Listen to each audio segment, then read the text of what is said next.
grande région bénéficie d'une force industrielle dans le secteur automobile, le pôle automobile européen. Explication. C'est un projet qui a pour objectif d'accélérer l'innovation et la stratégie commerciale internationale des entreprises de la grande région. En chiffres pour commencer. C'est à peu près 450 000 emplois dans 2500 entreprises. Et des acteurs de la grande région.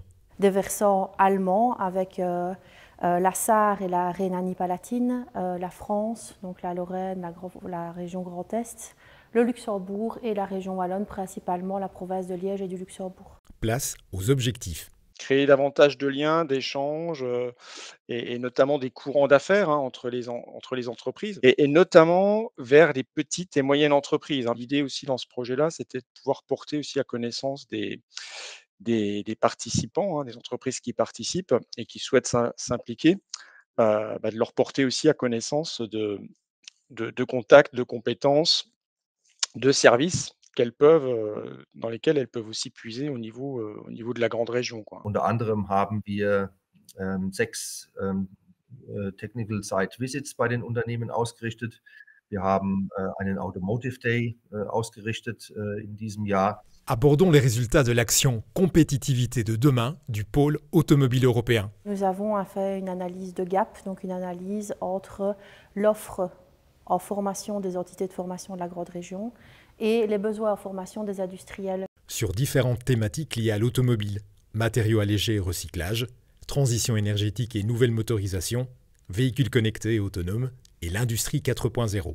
On organise ce qu'on appelle des tech site visits, donc c'est des visites de sites industriels ou de centres techniques qui permettent de mettre en avant des innovations ou des technologies innovantes. On a fait plusieurs missions d'entreprise chez des acheteurs, chez des équipementiers également. On a eu une grosse manifestation aussi, qui était un petit peu la manifestation phare du projet à Metz cette année, le Forum Tomorrow in Motion, avec des essais de véhicules, avec des rencontres B2B, de donner un peu de visibilité aussi sur l'avenir de la filière automobile. On avait plus d'une cinquantaine d'intervenants de haut niveau lors de ce forum. On sert aussi un peu à la fois d'ambassadeur et puis de facilitateur de contact.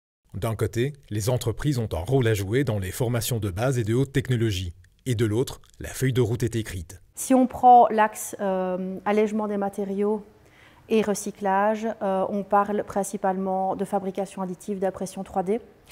Si on parle d'énergie, de transition énergétique et de nouvelles motorisations, il y a deux grandes technologies qui sont sorties. D'une part, le véhicule hydrogène et le stockage hydrogène, et d'autre part, les véhicules électriques et hybrides, même si ce sont des technologies qui sont déjà connues. Les industriels demandent toujours de la formation là-dessus et de la formation pratique principalement. Le troisième sujet, c'est les véhicules autonomes et les véhicules connectés, dans lequel deux grandes tendances sont sorties, tout ce qui est ADAS, donc système d'aide à la conduite, et les AGV, donc les Automated Guided Vehicles, qui eux sont des véhicules autonomes, mais à l'intérieur des entreprises. Ensuite, quatrième et dernier volet qui a été abordé, c'est l'industrie 4.0 avec trois grands thèmes.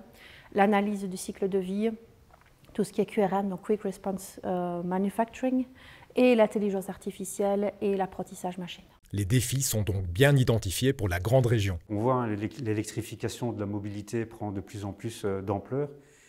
On va avoir sur le marché, ça commence à arriver, des batteries en fin de vie ou endommagées et qui contiennent beaucoup de métaux rares. Et c'est très important de mettre sur pied une filière de recyclage de ces batteries pour pouvoir exploiter à nouveau ces terres rares et les réintroduire dans le circuit. On le voit, la mobilité est en train d'évoluer très rapidement et il faut qu'arrivent sur le marché de nouvelles compétences. Entretenir un véhicule batterie électrique, ce n'est pas du tout le même métier qu'entretenir une voiture thermique classique. Donc il y a besoin de former les jeunes à ces nouvelles technologies qui arrivent petit à petit sur le marché. Das sind aus meiner Sicht vor allem Themen der Digitalisierung, der Transformation, was die Mobilität angeht, eben im ersten Schritt zur Elektromobilität, also von der Verbrennertechnologie.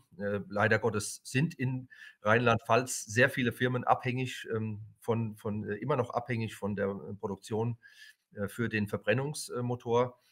Diese Firmen müssen sich sehr, sehr schnell transformieren in Richtung Elektromobilität und darüber hinaus in Richtung Wasserstoffantrieb. Und das letzte Feld, das ich explizit nennen möchte, ist das Thema Kreislaufwirtschaft, Recycling, Wiederverwertung von Teilen und Komponenten. Alors, en route? Notre défi, c'est réellement de continuer à capter les besoins de l'industrie et de leur proposer des formations qui vont leur permettre de toujours former leur personnel ou de former les nouveaux entrants, donc les demandeurs d'emploi et les écoles, sur les technologies pour qu'ils soient directement opérationnels et productifs, pour que les entreprises gardent leur valeur ajoutée, leur part de marché et leur concurrence sur la scène nationale et internationale. D'autres infos sur les actions? Vous souhaitez en savoir plus sur l'étude complète réalisée sur les compétences de demain? Ou encore sur le livre blanc créé par l'Université de Liège sur l'avenir du secteur automobile? pôleautoeurope.eu